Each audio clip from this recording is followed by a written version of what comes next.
नमस्कार मित्रांनो, आज आपण या व्हिडिओमध्ये 14वा अध्याय पाहणार आहोत. तुमच्या दुर्बलतेचं समर्थन करणं थांबवा. यामध्ये स्टार्टिंगला एक कोट आहे, कोणाच्याही आयुष्यात ताकदीचा अभाव नसतो. आपण फक्त काही ठराविक सुखसोयींसाठी कमकुवत वागायला तयार होतो. ताकद म्हणजे हे ओळखणे की पाठीचा कणा विकणे हा नेहमीच तोट्याचा व्यवहार असतो. शांतता हवी म्हणून आपण चुकीला होकार देतो. नातं टिकवायचं म्हणून सत्य टाळतो. थोड्या फायद्यासाठी स्वाभिमान सोडतो. मग हळूहळू आपण आपल्या पाठीचा कणा विकायला शिकतो. बळ हे तुमचं मूळ स्वरूप आहे. ते कमावण्याची गरज नाही. हे ऐकायला खूप दिलासादायक वाटतं, पण इथे एक अट आहे. बळ कमवायचं नसतं, पण दुर्बलता सोडावी लागते.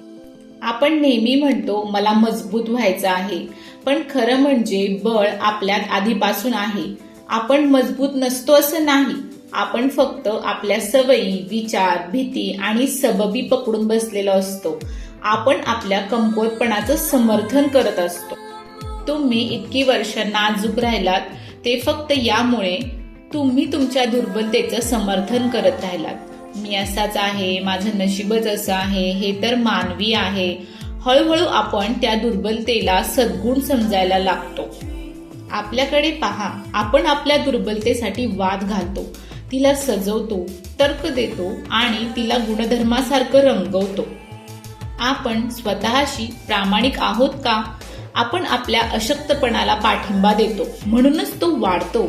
जर तुम्ही दुर्बल स्व म्हणजे स्वतःला सतत जपलत तर तो सुधारेलच कसा? त्या दुर्बल स्वबद्दल थोडासा तिरस्कार असायलाच हवा.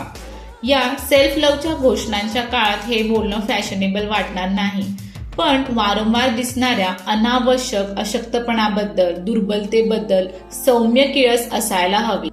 हे तर मानवी आहे असं म्हणून आपण क्षुद्रपणाचं गौरव करतोय का? आपण जर रांगण्यातच समाधानी राहिलो तर कधी पाठीचा कणा उभा राहील का? ताकद तुमच्यात आधीपासून आहे.